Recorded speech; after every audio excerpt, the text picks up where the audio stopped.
So today I'm going to speak about forgiveness. Huge subject. We all have our stories around forgiveness. We forgive people for light stuff, stupid stuff, but sometimes we have to forgive them for deep stuff, dark stuff. And usually we do that in order to keep our relationships healthy.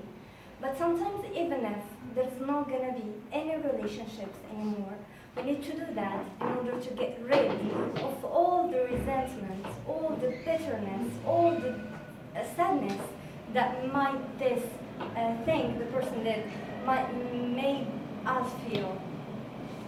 And psychologists, they defined forgiveness as a conscious and deliberate decision to release feelings of resentment,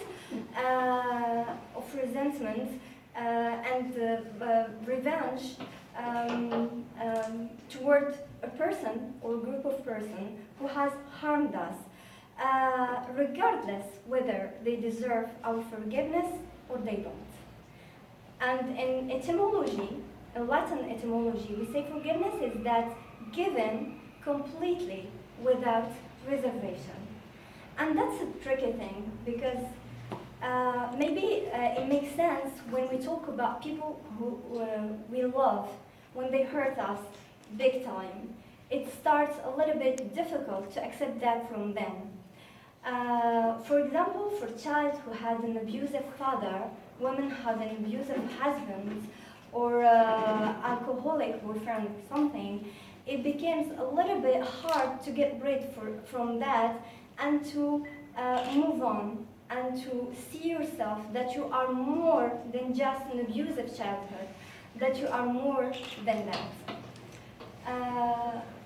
We also, it's important for us to get rid of these feelings because they just cause us pain. Nelson Mandela used to say a brilliant quote. He said that resentment is like eating poison, but hoping it would kill your enemies. And it's very important because we all at some time need to forgive in order to not anymore be defined by that resentment. In spiritual religions, spiritual guidelines, religions, cultures, we all talk about forgiveness. But sometimes when someone does something really bad to you, it's hard to know how you're going to forgive him. I once read something about in Judaism. They say that you can't forgive, for example, you can't forgive your father for beating up your mother. You only can forgive him for causing you sadness and anger and bitterness.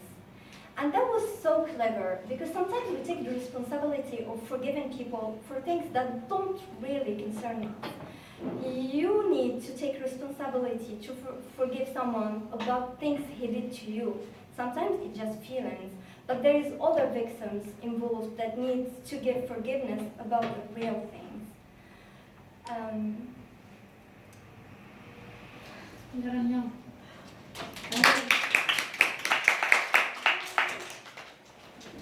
And maybe the most important thing that I want to say that by forgiving people, we wouldn't be reducing ourselves to what we've left or what happens to us in a time or another. And that also we are going to keep the positivity in our life. Because sometimes if we don't forgive something, we tend to get vengeance, either from other people or from ourselves. And here I come to an important point, that before starting to forgive people, you need to forgive yourself. Even for making a bad decision, for letting bad people in your life, for letting someone, either you liked it or not, hurting you. Because from this, that you start about forgiving the world. And forgiveness is always a good thing because it gives you freedom. Freedom that nothing is holding you back. Nothing is prisoning you.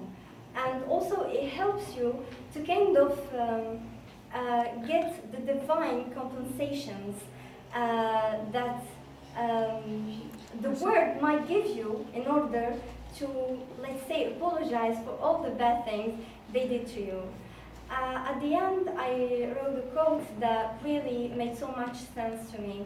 They said that forgiveness is set a prisoner free, then discover that the prisoner was you. Thank you.